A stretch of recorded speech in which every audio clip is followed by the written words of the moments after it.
नमस्ते दोस्तों, world story audio में आप सभी का बहुत बहुत स्वागत है।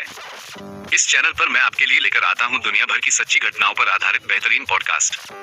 कहानियों के माध्यम से मेरा मकसद आपको दुनिया की अनसुनी सच्चाइयों से रूबरू कराना है।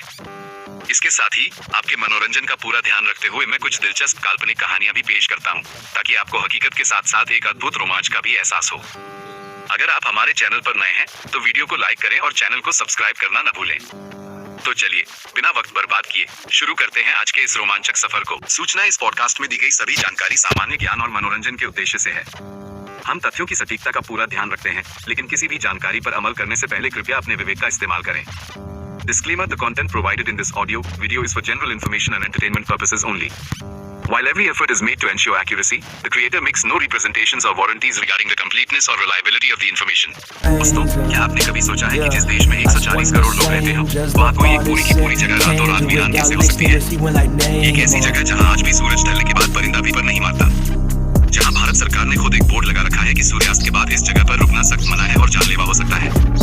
आज हम बात कर रहे हैं भारत की सबसे डरावनी और रहस्यमय जगह की, राजस्थान का भांगड़ किला। स्वागत है आपका वर्ल्ड स्टोरीज ऑडियो में, और आज की यह सच्ची घटना आपकी रातों की नींद उड़ाने वाली है। अरावली की पहाड़ियों के बीच बसा भांगड़ का किला दिन के उजाले में तो एक बेहद खूबसूरत और ऐतिहासिक जगह लगता है, लेकिन जैसे जैसे सूरज ढलता है, इस किले की दीवारें एक ऐसा खौफनाक रूप ले लेती हैं, जिसे देखकर किसी के भी रोंगटे खड़े हो जाएं। इस श्रापित किले की कहानी शुरू होती है 16वीं सदी में। उस समय भांगड़ एक बहुत ही खुशहाल शहर हुआ करता था। भांगड़ की राजकुमारी रत्नावती की खूबसूरती के चर्चे पूरे राजपूताने में मशहूर थे। कहते हैं कि उनके जैसी सुंदर स्त्री उस समय पूरे भारत में नहीं थी। उसी राज्य में सिंघिया नाम का एक तांत्रिक भी रहता था, जो काले जादू का बहुत बड़ा महारथी था। सिंघिया राजकुमारी रत्नावती को पहली नजर में ही दिल दे बैठा और उन्हें पाने की जिद पकड़ ली। उसे पता था कि एक साधारण तांत्रिक होने के नाते वो कभी राजकुमारी को हासिल नहीं कर सकता, इसलिए उसने एक खौफनाक साजिश रची। एक दिन उसने बाजार में राजकुमारी की दासी को उनके लिए इत्र खरीदते हुए देखा। सिंघिया ने अपने काले जादू से उस इत्र की बोतल पर वशीकरण मंत्र पढ़ दिया, ताकि राजकुमारी जैसे ही उस इत्र को लगाए, वो सम्मोहित होकर खींची हुई उसके पास चली आए। लेकिन कहते हैं ना, किस्मत को कुछ और ही मंजूर था। राजकुमारी रत्नावती को उस इत्र में कुछ अजीब लगा और उन्होंने वो शीशी पास ही एक बड़ी सी चट्टान पर पटक कर तोड़ दी। इत्र के गिरते ही वह चट्टान उस काले जादू के असर से तांत्रिक सिंघिया की तरफ लुढ़कने लगी। चट्टान के नीचे कुचलकर सिंघिया की मौत हो गई। लेकिन मरते मरते उस तांत्रिक ने भांगड़ को एक ऐसा खौफनाक श्राप दिया, जिसका असर आज 400 साल बाद भी इस किले में गूंजता है। उसने कहा कि इस शहर में रहने वाले सभी लोग जल्दी मारे जाएंगे और उनकी आत्माएं हमेशा के लिए इसी किले में भटकती रहेंगी। दोस्तों, कहानी में आगे बढ़ने से पहले अगर आपको यह अनसुलझा रहस्य और भांगड़ का ये सफर पसंद आ रहा है, तो अभी इस वीडियो को लाइक करें और वर्ल्ड स्टोरीज ऑडियो को सब्सक्राइब करके बेल आइकन जरूर दबाएं। आपके सपोर्ट से ही हम ऐसी और भी खौफनाक और सच्ची कहानियां आपके लिए ला पाते हैं। अब चलते हैं वापस भांगड़ के उस अंधेरे में। तांत्रिक के उस श्राप के कुछ ही समय बाद भांगड़ और अजबगढ़ के बीच एक भयंकर युद्ध हुआ।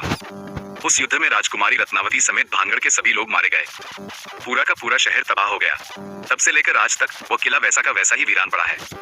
आज के समय में जिन लोगों ने भी रात के अंधेरे में भांगड़ के किले में जाने की हिम्मत की है, उनमें से ज्यादातर लोग या तो अपनी मानसिक संतुलन खो बैठे या फिर कभी वापस ही नहीं लौट पाए। वहाँ के आसपास के गांव वालों का कहना है कि आज भी रात के सन्नाटे में किले के अंदर से तलवारों के टकराने की आवाजें आती हैं। कभी किसी औरत के जोर जोर से रोने और चीखने की आवाजें उस खंडहर को चीर देती हैं, तो कभी घुंघरुओं की झंकार पूरे माहौल को और भी डरावना बना देती है।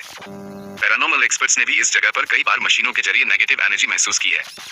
उनका मानना है कि जिन लोगों की जान उस युद्ध में गई थी, उनकी आत्माएं आज भी उस तांत्रिक के श्राप की वजह से उस किले में कैद हैं और मुक्ति का इंतजार कर रही हैं। सरकार भी इस बात को जानती है, इसीलिए आर्कियोलॉजिकल सर्वे ऑफ इंडिया ने साफ शब्दों में चेतावनी बोर्ड लगा दिया है। भांगड़ का ये किला आज भी हमारे सामने एक बहुत बड़ा सवाल खड़ा करता है। क्या वाकई काले जादू और श्राप जैसी चीजें होती हैं, या फिर यह सिर्फ लोगों के दिमाग का वहम है? सच जो भी हो, लेकिन रात के अंधेरे में भांगड़ का ये किला आज भी चीख चीख कर अपनी बर्बादी की गवाही देता है। आपको क्या लगता है, क्या भांगड़ में सच में भूत प्रेतों का साया है?